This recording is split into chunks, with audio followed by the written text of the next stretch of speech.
I have a question. This is your Raise the Banner leader fan radio network. Believe. And KFAN.com. 1 minute, 55 seconds past the hour of 3 o'clock Central Standard Time. Welcome back. It's a Wednesday edition of the Bumper to Bumper program on an exceedingly balmy midweek afternoon here in the Twin Cities of Minneapolis and St. Paul. My name is Dan Barreiro. I host the program. Guardsy produces the show. And we are, I think, again, going the distance today, all the way until 6:30. Is that confirmed? Yes. The show runs until 6:30 tonight. 6:30 tonight. I think every day this week we're going the distance. We don't have a lot of early exits coming up. And not even many on the platter, on the schedule? Don't believe in coming so. weeks? No, That's I did unfortunate. look yesterday. Abbott sent out the March schedule, and I didn't see a whole lot. Are we stuck till the 2025 Vikings season begins? No, I'm sure we've got an East Coast swing somewhere. Okay. For the Wolves or the Wild, I would guess. I would hope. I would imagine.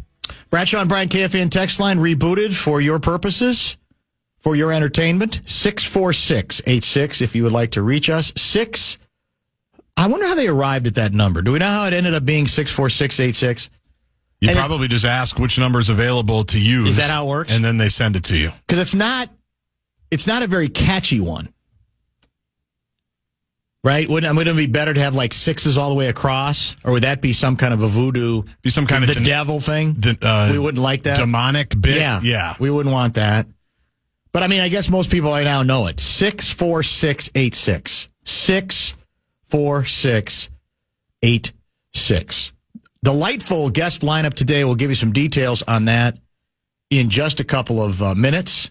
I assume, I didn't listen, but I assume Rosie had an extra bounce in his step today. Can anybody confirm or deny? I did not listen. Do you know why? Well, if you're thinking about raising the banner, I have to imagine it has to do with The stories a stadium could tell. The best team report card your Minnesota Vikings. in history for your Minnesota Vikings.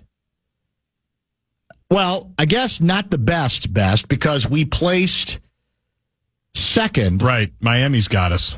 Out of all, how many teams are in the NFL? 32? 32. Second only to the Miami Dolphins, and in a number of categories, we're basically a straight A franchise. And we found out, was it last week or the week before, that the fans say their in-game, in-house stadium experience is second to none. That's exactly right. Last week, it was released, I think, last Thursday when you were out, because we talked about it.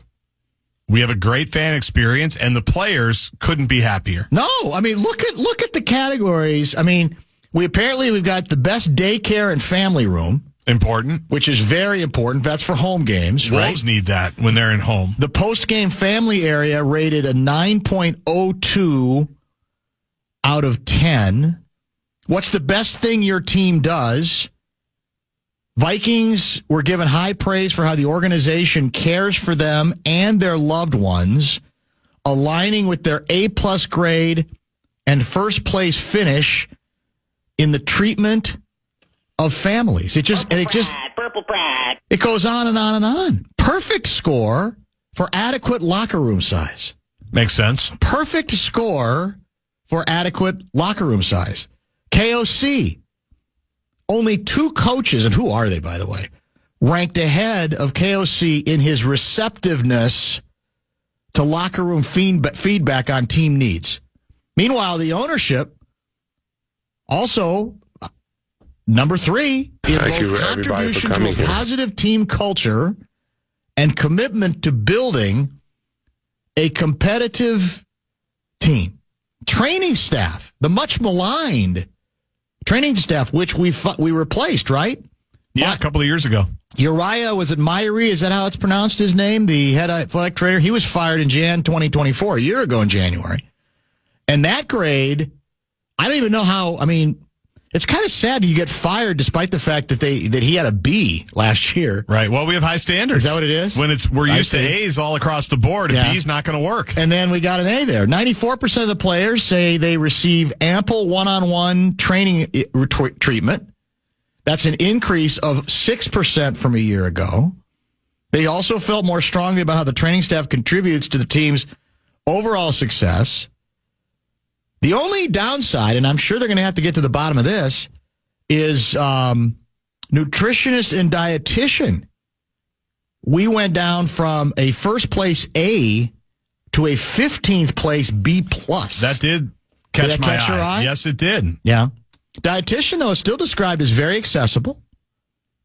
The food dining area is an A-, up from a B+ last year. They asked for more variety in food options, and apparently they got it. Taste and freshness of their food ranked as above an 8. So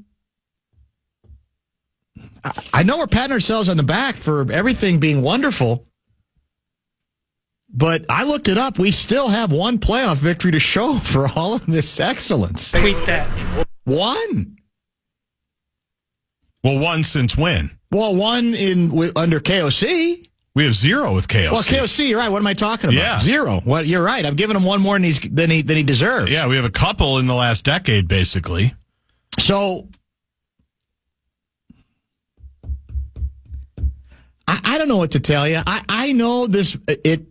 Your goal is obviously to be collaborative and inclusive, and to biggest one. What was the term that Kwesi used yesterday? To have optionality. You want to have optionality, which the players apparently do when it comes to the food. Tremendous optionality. They've got great options for food, for where your kids can hang out on game day, et cetera, et cetera. We are very intentional. Is it possible that we're too giving? The country club? I'm just wondering. Yeah. It's worth considering. Because you're right. I don't know what playoff game I was thinking of. We lost this last year. We lost to the Giants 2 years ago, right? We didn't make the playoffs a season ago. That's right. Sandwiched into between there were, on both ends, were first-round playoff losses, correct? Yes. One against the Giants here, and one, who did we lose to last year? We lost to the Rams. In Arizona. You're exactly right. So I raise the banner if you'd like. Get all excited about this. I mean, the Star Tribune's been front and center, just proudly proclaiming how wonderful we are. But in all honesty, if I'm a fan, I'm kind of scratching my head and going, this is great. But what do we got to show for it? And I know what the comeback's going to be. Don't text me with it yet. It'll be, but the conditions, you have to have the right conditions first. Yes. And at least we can say those conditions exist. The infrastructure. Receptive to winning, opening the door to being more likely to win. Or are we too content? Should we be this content as an organization, as players, given the way the 2024 season ended? It ended horribly. It wasn't just that we lost the last 2 games, regular season and playoffs. We weren't competitive in either one of them. So am I saying the answer is make it crankier, make it surlier, take away 3 of the food items that are the favorite of the players? Right. Maybe. I don't know. But what's all this comfort level got us other than a lot of smiles and everybody? We're all in it together. Yeah, we're all into losing together, apparently. You tell me. I do like how Miami beat us, and they're in a worse situation, too. That's it. So that's it. That's getting the rub. Them nothing. That's the rub here on making a big deal of it. Miami did even better, but what's that got them? I don't know. How did we get to this play? Well, this is all NFLPA driven, I think. Yes. And I guess from their standpoint, they're thinking of their players. But it's fascinating to me how this drives the narrative right now. This becomes stories these are stories that are breathlessly reported. And I don't think they're that interesting to your average rube. I really don't. I'm thinking, well, what did I miss? This is great. I hope they're well run, and I hope they treat their players well, but I don't really care where we rank. This stuff feels all so cosmetic on the outside or from the outside, I would think. I'm weary of it. Are there any other polls left we can finish first or second in? Well, we've done fans, we've done players. What's left? I think that's about it that anybody would really care about. It does have the possibility of backfiring, though, when you trumpet it, because, as you know, the more people start reading this and seeing this, it's going to be in the back of their mind when they start 0-4 next year. Nordo and Ron Johnson are going to have to take phone calls that go, Barreiro was talking about this last March or February. I think he's right. I think our guys are too comfortable. I think the conditions are too good. Whatever happened to creative tension? Vince Lombardi never cared about what the players were eating. I don't think Bud Grant did either. Probably not. Now, Bud, I think, was considered not a cruel coach in terms of overworking players. I think he was ahead of his time in that regard.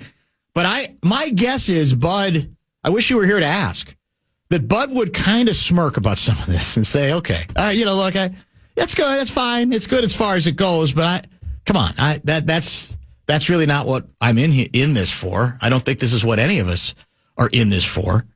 But maybe we can get a banner out of it. I don't know. Maybe we can get a commemorative print out of it. Something that we can put up at the top of the People's Stadium. Maybe we can get a defensive lineman out of it or a cornerback out of it that just wants to be a part of our perfectly aligned culture. Oh, my God. And or try the food. Well, here's another thing to consider.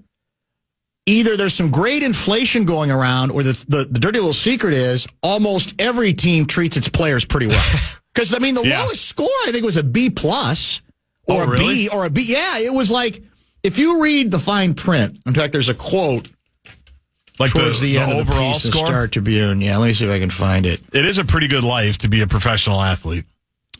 This is from, NFLPA guy, I think. We're not seeing a ton of terrible experiences, which is one of the goals of this, is raising the levels of standards throughout. 41% increase in grades, an A- or above, from 2024 to 2025, and there were nearly 3 times as many A+ grades as last year. So you start going, okay, well, maybe, is this like everything else in your average classroom? Grade inflation, everybody's getting A. So then, to that extent, does it even mean anything? If everybody is an A+, A-, or a B+, is there really that big of a difference? Good question. Between any of these? And then why are we even bothering with this nonsense? Oh, my God. Well, again, NFLPA can do it. I'm just gobsmacked at how faithfully this stuff gets reported. Like, man, see? We're special.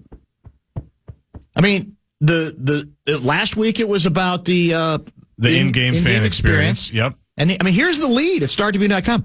Vikings are once again a nearly straight A franchise. The truth cannot be controversial. Do we feel like I think of a straight A franchise. Silly me, I'm thinking about the Philadelphia Eagles. That appears to me to be a straight A franchise, and probably the Kansas City Chiefs to a degree. Yeah. Because of their consistency.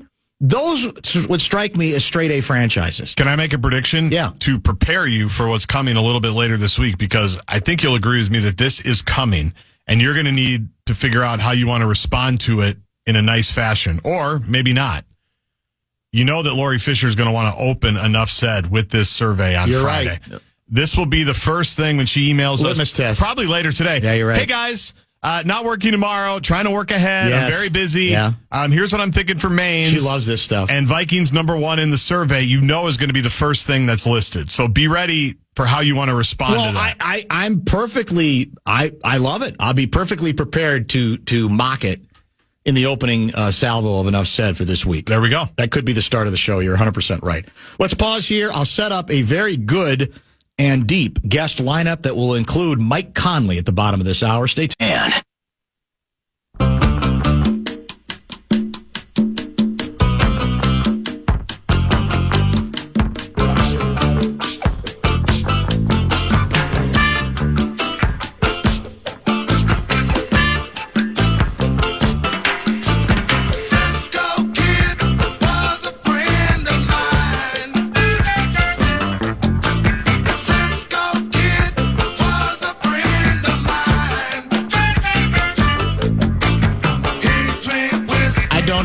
I'm almost borderline speechless. The number of people who apparently are aroused, Vikings fans, aroused by all of these fancy ratings. Leon Musk guy, Eagles straight A franchise? You're so shallow, Dan. There's more class in the average Vikings fan's pinky than in the cumulative amount of 65% of the Eagles fan base. You don't get it. Winning isn't everything. There's more important things you just don't understand. Go back to Indiana. Now, his tongue might be a little bit in his cheek. I think it might be. But it might not several other people, not so much. Loser mentality to diss on the excellence of the organization as a whole. In what world would it be better if people hated or disliked their workplace environment and treatment? Good Lord. Process over results. Did KOC write this? That sounds like a Derek Falvey. Well, you're right. The results will come when you create an environment of success. Dan, you clearly do care about the Vikings ratings. Otherwise, you wouldn't be talking about it. Why are you complaining about the Vikings rank? Here I thought I was standing up for the fan who's saying, well, this is cute and this is nice and there's nothing wrong with it, but what's it got us so far? In all seriousness, forget like a Super Bowl run, forget, a series of playoffs. We haven't even won a single playoff game in this new era. I thought we graded on a higher I'm clearly misinformed. There's a significant percentage of the fans that are perfectly willing to take these victories. Say, this is great. We're special. So what if we don't play on Super Bowl Sunday or don't get to the NFC title round? Well, there's one exception, 612 guy. You know what trumps culture, intentionality, and potentiality? The best offensive and best defensive lines in football. Silly him. What are you complaining about? What do you care? And to the notion of, well, this is what you have to have these sorts of things, otherwise the players will leave. Nonsense. Players, we see the range. The range is A+ to B+. The truth of the matter is, if you pay a player enough, they will come here. And even most places, they will. The idea that, well, if you don't take care of this sort of stuff, the word's going to get out and no one will play in Minnesota. NFLPA loves you because that's exactly the notion that they want to perpetuate here. But I'll back off. I'll become Danny. I'll become Pollydana. Because here I thought I was standing tall for Vikings fans who I thought, well, they deserve a little bit more than this, I think. It is the object of the game is not to finish first in all of these polls. The object of the game is to finish first in the standings. Or when I say first, I mean good enough to make a run after what was obviously this past season a very good regular season. Where for the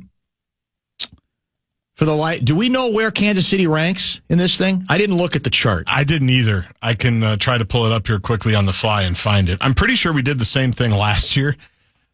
We took a look at Kansas City because did we? Yeah, okay. I'm pretty sure because it's the obvious question. Where do the teams that end up winning? Yeah. Where do they rank? So it'll take me a minute to pull it all up here. We'll do our best. NFL teams Conley. make me laugh, writes brother David. They always hire the polar opposite of what they have had. Zimmer was super mean and everyone was so unhappy. So what do the Vikings do? Hire a coach who's a peer of the players and the guys love and adore and want to hang out with. I love KOC. I also like Zim. But if it ever blows up, what type of coach will the Vikings hire? I'm willing to bet it'll be a strict, tough, no-nonsense guy. Teams do this without fail. 100%. It's always about getting a different personality from the guy that we had before. How about this? Well, go ahead. No, go ahead. Because I know we got to break here pretty quick. Overall ranking. Yeah. 26th out of 32 teams. 26th, you say? Treatment of families, not named Taylor Swift, B-. Wow. Food and dining area, B. Nutritionist, dietitian, A-. It's going to catch up with them. Locker room, I'm guessing Arrowhead's not the greatest locker room. Probably not. D-. Training room, C-. Training staff, C. Man. Weight room, C+. Oh my God. Strength coaches, B. Team travel, B. Head coach, A+. Ownership, C-. How about that? C- for ownership. Yeah. What have they done wrong? They don't like the food. They don't like the nutritionist. Players have gone soft. They hate the locker room. They don't. What you know? What I would say to each and every one of them? What's wrong with winning? Yeah, is what I would say. Do you like your rings? And again, they didn't get it this last year, and maybe that'll be the comeback. Well, that's why it started catching up with them. It was a near mutiny that took place on Super Bowl Sunday. That explains it. If they'd been happier, they'd done a better job protecting Patrick Mahomes. He was under duress all day from the jump. Where are the Eagles? The Eagles. Let me get down. The NFLPA does a nice job of laying all this out. The Philadelphia Eagles, 22nd out of 32 Is that teams. right? Treatment of families, C-. Yeah. So maybe we shouldn't feel so bad. They don't even treat their own families nice. Let alone all the wives and girlfriends of the Vikings from a few years ago. Yeah. Nut up. Turns out that's very consistent for them. A- for food. Yeah. B- for nutrition. Right. D+ for locker room. So absurd. B- training room. B+ training staff. Weight room B. Strength coaches B. Team travel F. Of course. Head coach A-. Do they travel by like carrier pigeon, by covered wagon? What does that even mean? I think they take the train. They take the train. Yeah, I think they take the train still. So there you go. So the two Super Bowl teams are in the bottom third. Their players are miserable, but they get to play on Super Bowl Sunday. I bet you their fans are pretty pleased.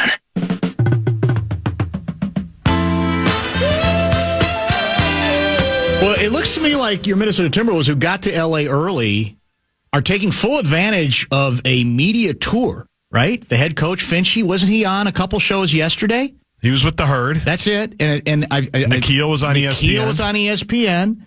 And I don't know whether our next guest has done any other interviews, but we're glad he's catching up with us today. Mike Conley joining us, brought to you by Dynamic Drips. Become a healthier, more hydrated you. Learn more at dynamicdrips.com. So I guess, Mike, when you're in, you get to Hollywood early, makes some sense to go Hollywood on the bid a little bit, hey? Yeah. I saw Nikhil on there and Coach on the big screen yesterday, man. It's good to see them out there making the rounds. So we'll get to your game tomorrow night against the Lakers, and I've got a couple other league-wide questions for you that I've been waiting to get to you about because I'm very curious to get your views on them. But first, let's get to the absurd, historic comeback against the Thunder in which you guys outscored Oklahoma City 41-19 in the fourth quarter, ultimately win it in overtime, 131-128. Now, I admitted on the air yesterday, I fell asleep. I gave up on you guys. I thought, well, it's just not going to happen. And I dozed off, and I did not know until the next morning that you guys came back and won the game. Now, I don't think you played in the fourth quarter, but you can tell me if you, A, were out there at all, or B, from the bench, what you, as a veteran who I think probably feels like he has seen it all, what he's thinking as this comeback is ensuing. Oh, man. I think we're thinking exactly what y'all are thinking. Anybody else who's watching that game is just like, man, chip away if we can, but this isn't looking too good. To start the that fourth quarter, even in the middle of the fourth quarter, it still was like a 20-point game. So we were just like, man, give it one more little push, see if these young guys can get us a little run going. And I'll tell you what, they all surprised us all, man. They came out there and just chipped away at the game and didn't shortcut the game at all and made it happen, man. It was really exciting for all of us on the bench watching and rooting for those guys. There is something to me to be said for youth being served sometimes. That it's almost like I felt like with a couple of the young guys, it was like they didn't know any better. And they just sort of went out. I felt like there were stretches where it was, I'm just going to go out and play. Terrence Shannon, especially. I'm going to the basket, and yeah, I might get a couple charges, but you ain't going to stop me. And to me, that's a refreshing thing to add to a club that's got obviously a lot of veterans. Maybe you can't do it all the time, but I thought there was some freshness to that. There was a spunk and vitality that the kids brought to the occasion. What did you think? 100%. And for them, that experience will be priceless for them to be able to go out there and not just compete at that level, but against a very good team like OKC, who, for the most part of that game, had their way with what they wanted to do. And they came out there and wasn't afraid of that challenge. They just went out there, played at a pace that suited them, played at a pace that was not scared, not afraid, not nervous, very free and relaxed. And you look up and it's a 1-point game, and 2 possessions later we're in overtime and we're having a chance to win the game. So just proud of the way that they approach the game and being able to be free and be young and do what they do. Terrence Shannon Jr., 29 minutes, 7 for 10 from the floor, 3 for 3 from the free throw line, 10 rebounds, 2 blocks, an assist and a steal. And Dillingham, of course, 26 minutes, 4 for 10. He also had 5 assists and finished with 12 points in that game as well. So a combined 29 points between them. Nikhil was brilliant in 35 minutes with 21 points on his own. So the $64,000 question you've probably already been asked is the obvious. Can this be a taking off point for this team as you start bringing back some other more veteran pieces, as you get healthier, as the schedule gets a little bit more inviting during the last stretch of the season? Do you buy that a single game can become a catalyst, or is it not that simple?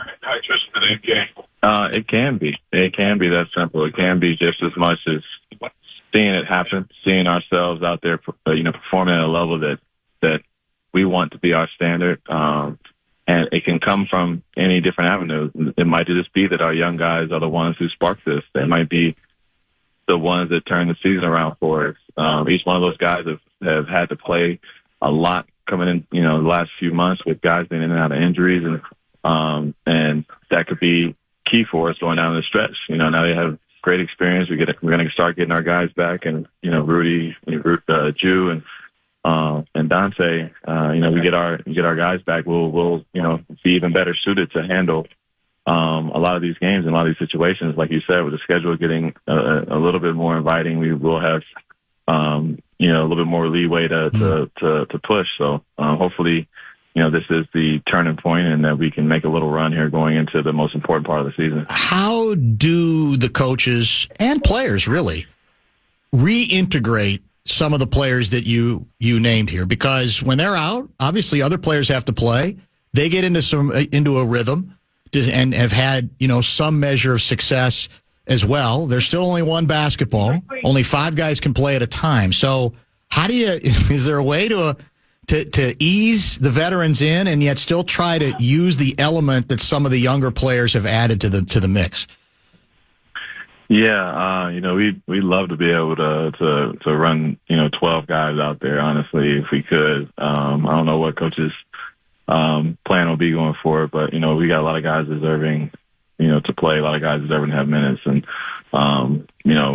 for the young guys and the vets included, it'll just be about adjusting, about adapting to who we believe we are right now at this moment. When those guys came out with injuries a month ago or a month and a half ago, our team we were playing different, a different type of basketball. Now we're trying to up our level a little bit on both ends of the floor, and we're playing with different spacing and pace and stuff like that. And downhill mentality, we have to adapt that to each one of those guys, and just try to fit in where we get in on that aspect of it, because it's going to be an adjustment for those guys coming back. Downhill mentality is where I want to continue, because that sticks with me, and that's a lot of what we talked about on the show yesterday, and that's what struck me especially about the fourth quarter. Now, again, maybe the conditions aren't going to always be that conducive to what you guys did, but I felt like the last 5 minutes, especially the last 5 minutes of the game, Mike, it was, I'm going to get to the basket, and I'm either going to score or I'm going to get fouled, and I'm going to go to the free throw line. And it was, the offense felt less stodgy to me down the stretch of the game. Can that be bottled up, or was that an unusual circumstance? It can be bottled up. I think it's unrealistic to have it happen, for a 4-quarter game where you just continually play that style where you're one pass up and you drive in the lane and trying to get to the rim. I think that we have to follow that up in different segments of our game. We can't become an ISO game really early in our games. We have to be able to play with that freedom that you saw in that fourth quarter early in games, so that in the fourth quarter, everybody's got good rhythm, everybody's touched the ball, everybody feels injected into the game, to where those plays that were being made late game, last game, they'll come a little bit easier for us. I want to run this by you because you can speak honestly to it. I want, at the ends of games, notwithstanding that game, but just in general, I want Anthony Edwards to have a little less responsibility in running everything the last 5 minutes of a game. Because there are times where I'm not even sure it's fair to him. As good as he is, obviously, as an explosive as he can be, and as much as he's improved in that area, I still feel like there are games where I go, no, that's not a quality possession, or that's forcing it too much. Can you speak to that? Do you agree? Is it just the reality that because of who he is, the ball's going to end up in his hands? Or is there a way to mitigate some of that so that in the last few minutes of games, you guys are in every game, basically, but you want obviously to win a greater share of those games down the stretch than you have been? Yeah, we've put a lot on his shoulders, honestly. I think that us as teammates and players can do a better job of kind of alleviating that responsibility for him, but we all know Ant. I think you know him a little bit. He's very, very strong-willed, and he'll kind of run to that ball and find that ball somehow. So it's we have to do a better job of just keep coaching him. Like, hey man, you don't have to have it every time. You don't have to shoot it every time. You got a bunch of guys around you that are more than capable of helping you out. Just create the double team, make an easy play, and we'll make a play for you. So. Hopefully, he's starting to see it. I think he saw it a little bit just with that unit in the final 5-6 minutes of the game in OKC, how they played off each other and how they didn't have to rely on one individual person. How, it's really hard to guard. Like OKC can't load up on a singular guy when you got 5 guys out there that are driving and kicking and making plays. And no matter how good defensively you are, it's tough. So I think he just has to realize that even more as we get into these more important games in this important part of the season. Yeah, a great point. I think all that is very, very true. When the team was at its best a year ago, I don't have to tell you, you're in the lineup and you're playing down the stretch and you're playing at a high level. Your value is clear. It has been clear forever because part of what then you can do is take some of that pressure off. Where are you in trying to get back to that place? Do you feel the same physically or mentally as you did a year ago? Where are you in that whole process? Yeah, mentally trying to get back there for sure. Physically, I've been this last month or so has been a tough one just because of the small injuries here and there that have kind of set me back a little bit. But as far as the mental side, it's trying to be more aggressive. I've had more responsibilities, with guys being out the lineups and being more aggressive when I have opportunities, not just shooting, but just having the ball and making plays. And I think for me, it's about trying to find ways to get the ball more and just find guys early and be the point guard that I can be as opposed to just a spot up shooter or a defender for moments out there on the court. So if I can find that more and more and be more engaged. Like I said, if you get guys more involved early, we feel way better down the stretch of the games, and you feel like you've been injected into the game a little bit more and engaged in the game a little bit more, you play better. So just going to try to find that, as we go forward. So you got the Lakers tomorrow night. Obviously, the story is about Luka and LeBron playing together. I don't think we've talked since that deal went down. So when it did, was your mind blown? Were you as stunned as everybody else was that the Lakers, no matter what they thought behind the scenes, would be willing to trade away a 25-year-old, all-NBA first-team player who got to the NBA Finals last year? What did you make of it? What do you make of it now? Man, honestly, it's something I see on video games. To be honest with you, that's something that we would do as kids, trade guys on, teams they're not supposed to be on, and load up squads and stuff. It was reminiscent of that. I was like, there's no way that happened in real time, in real life. And still, as we're preparing to play for them and I'm looking at the scouting reports, I'm like, there ain't no way I'm looking at Luka Doncic and LeBron James on the same team. So I think it shocked everybody just as much as it shocked, the world. And it's just the reality now. We got to get used to it, and we got to figure out how to beat the new look Lakers. Yeah, and I mean, a lot of people wondered when the trade was made. Well, they both like to play with the ball, but I don't know. I mean, they're not a perfect team. Obviously, they have some defensive deficiencies, although they've been playing really well defensively. But I look at it as when you guys have two guys who know how to play. the way Luka and LeBron do, that great players adjust in that regard, that they know how to play off of each other. What do you think? Yeah, that's 100% a fact that, you get guys with the abilities that they have on top of their IQ. You got two of the highest IQ players you'll find in our game, on the same team, sharing the same court. That's ridiculous. You know what I'm saying? Just thinking about that idea, because they can play off each other so much better than most people can play, with other teammates. So they will have no problem adjusting. LeBron will have no problem adjusting. Luka will do his thing, and the guys around them will benefit from having, two of the strongest minds in the game, working together. The other move that did not get as much attention, but certainly was pretty seismic, was Jimmy Butler ends up forcing his way out of Miami to Golden State. And guess what? Miracle of miracles. They love him out there, which is always the way it is with buckets at first, right? It's great. It's a honeymoon. He's happy to be there. He's obviously a great two-way player, as you well know. But I'm curious, as a veteran player, if there's any part of that whole saga that frustrates you. As a player who has tried awfully hard, I think, to be professional wherever he's been, is there any part of you that gets bugged by the fact that it feels like already people have forgotten how it finished with him in Miami? He basically quit on that team. He didn't show up at various places. He kind of forced their hand on it.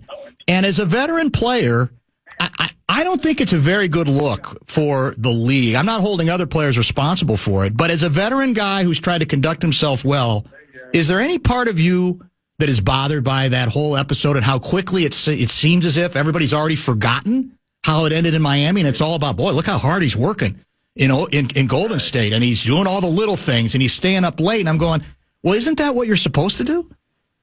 Right.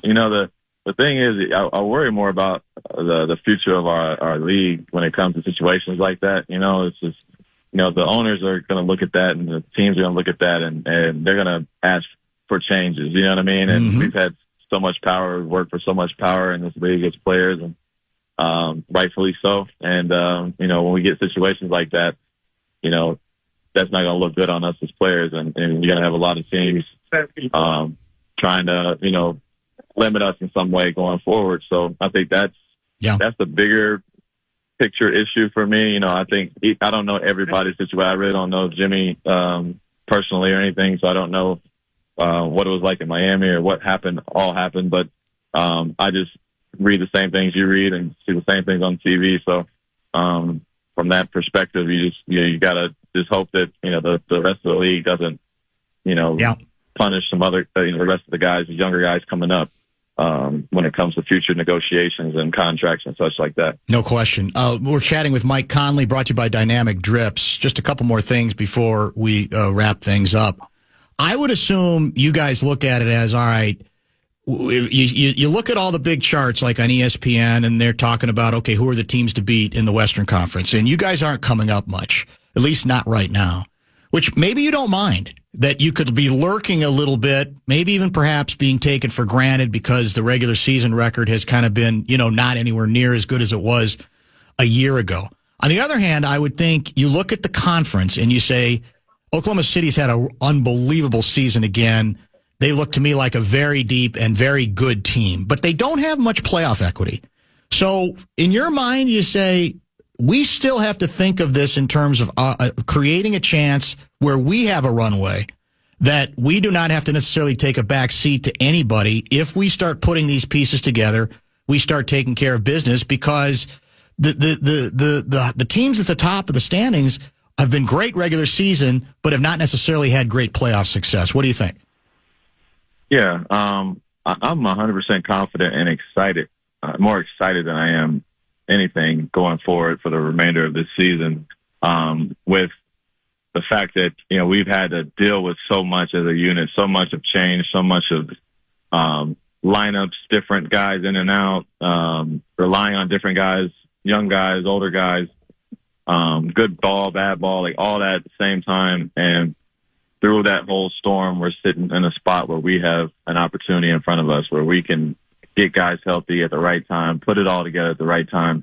And, if you're you're 1, 2, 3, 4 seed and you're looking back and you're seeing, a team like us who has done well in the playoffs just a year before and has a lot of experience, we're not one of those normal teams you like to be seeing, at those, those positions. So obviously we're trying to work our way into the 6, 5 seed area and be able to go from there. But if we find our way back into the playoffs and do what we do, like we feel very, very confident that putting everything together and all things considered that we can make another great run. Have fun in Los Angeles. Good luck tomorrow night, and we'll stay in touch as we get into the closing weeks of the season. Thanks as always, Mike. All right, appreciate y'all. Mike Conley, brought to you by Dynamic Drips. Become a healthier, more hydrated you. Learn more at dynamicdrips.com. Wolves will be taking on the Lakers tomorrow night. Lakers have become, the two West Coast teams have become two of the hottest in the league right now. The Golden State Warriors with the new combo of players that includes Jimmy Butler. Now, last night, I think they played Charlotte. You could probably beat Charlotte at this point. I don't know. But the fact is, I think they're either 6 or 7-1 since the trade. Lakers, I think they're 2 games out of the second seed. Yeah. Is how well they're doing. Dallas gave him a little bit of a run last night. Actually, they did not play a great game. You're right. Yeah. Dallas was in that game with 6 minutes to go, and then down the stretch, it was the Luka-LeBron combo with Luka as the orchestrator, and LeBron just getting open under the basket, making things happen there. Somebody said, who was it again that I was listening to that said, one of the strengths of LeBron at this point that we're seeing front and center with this new combination is he's a great cutter. He is a great player without the ball. As much as we think of LeBron as he's got to have the ball, and he is good with the ball, he plays off the ball very well. And you know what that is? That's cutting. That's working the angles. And for me, it's got to be the next step that Anthony Edwards takes. I don't want to sound like a broken record, and he's young enough where there's a long way to go. But too much stationary stuff with Ant when the ball is not in his hands. Watch LeBron. He's constantly moving.